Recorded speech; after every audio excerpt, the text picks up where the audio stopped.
Hey, welcome back. It's me, Teresa Callard Moore, continuing to read BridgeIT, the Integrative Medicine Approach to the Healthcare Crisis in the United States. We're on to chapter 12 today, and that chapter is called Houston, We Have a Problem. It is a quote from the movie Apollo 13, which I looked up. It is actually a misquote. He really said, Houston, we've had a problem. Interesting fact. Anyway, even before the current time, so when this is April 2020, our country had a healthcare problem, our healthcare system has a values problem, and we have a self-nurturing problem, but it's time for all of that to change. Allow me to explain how I think it could. Every morning I wake up at 6, my husband wakes up at 5. I can't wake up at 5 because I feel drunk the rest of the day. He prefers to exercise at that time. I wait till 6. He's getting the teenagers up and around. I go work out. We start moving and starting our day. Okay? I take the kids to work, sweaty, no makeup.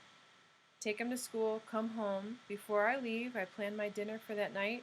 I might get something to thaw. I might start a crock pot. I get all my family duties done, and then I head to work. However, I want to be to work 10 to 15 minutes before my clients, so I might break the speed limit just a bit.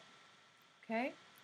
I do my best to run on time for all my clients and their appointments, and I return calls in between my appointments and during lunch, and I try to keep myself in balance the rest of the day. Our lives are constantly being recalculated to be in balance, depending on what values we're operating from at any given time. Picture this. You have a boardroom in your head with a president and a vice president running the meeting, which in this case, your thoughts and actions of the day. On a typical board, the officers are elected for a year or more, but that's not the case for you and me. In our heads, we're switching the president often and telling the other members to hush up and go along with the program. Sometimes they get along well and take turns. Other times, it's a coup or a civil war in your head, heart, and body. Using my morning routine, let's look at who's president at each moment. And if we have all the members at the table, and they're, in this case, they're going to be responsibility, self-nurturing, civility, parent nurturing, I can go on and on. There's lots and lots of values. Then my choice to sleep till 6 instead of 5, the president of the board was self-nurturing because I don't feel right. So I have to take care of myself and do what my body needs me to do, which is 1 more hour of sleep. Then the vice president is parent nurturing. I can only make myself a priority if my family is being tended to at the time. If my husband were out of town, hunting, or ill, I would wake the kids up and miss my workout if I needed to. Now, my 2 leaders continue most of the morning. They make sure I shower, look professional for my day, prepare food, nurture my family, because I get home later in the day, I'm the head chef, so I have to do it one way or the other. But the moment I get in my car, another set of leaders show up and take over.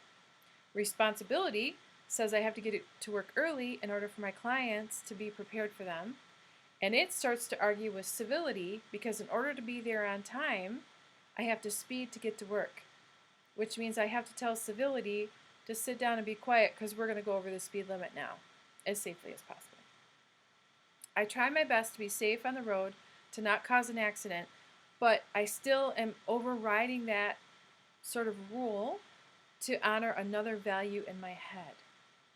Once you grasp this concept, it helps with a lot of interactions, and I do this a lot in my office. Okay, then responsibility takes on the rest of the day with a subcommittee of wisdom, creativity, curiosity, imagination, optimism, and caring as I do therapy all day with my clients. I use this metaphor with my clients to explain how we have an internal imbalance and help them come to a place of integrity where the mind, body, and heart are all working together towards a common goal. It also explains interpersonal conflicts well, since most people are coming from a value when they are arguing a point to someone else. In a sense, both are right, and those can be the biggest fights of all. But I'll save that chapter for a time about marital therapy. I know in order to change our healthcare, we have to start with each person's belief system. That's the end of this chapter, and that whole technique is a really powerful one. But I want you to think about, how are you letting self-nurture or self-care be the president in your life? How are you doing that now during a crisis? How are you doing that on a daily basis? How are you doing that balancing act? And which values of yours are you telling to sit down and shut up? Because that tends to be where the conflict starts. And I think that's one way we can at least understand what each person's struggle might be for health and wellness. Okay, something to think about. I'd love to know your thoughts. Feel free to leave me any comments. And I enjoyed talking to you again and reading this book together and explaining what my thoughts and actions are, trying to fix the healthcare system today. But most of all, I need your opinion. So feel free to interact with me and let me know what you think and what you want your healthcare to look like. Take care, and I'll talk to you soon.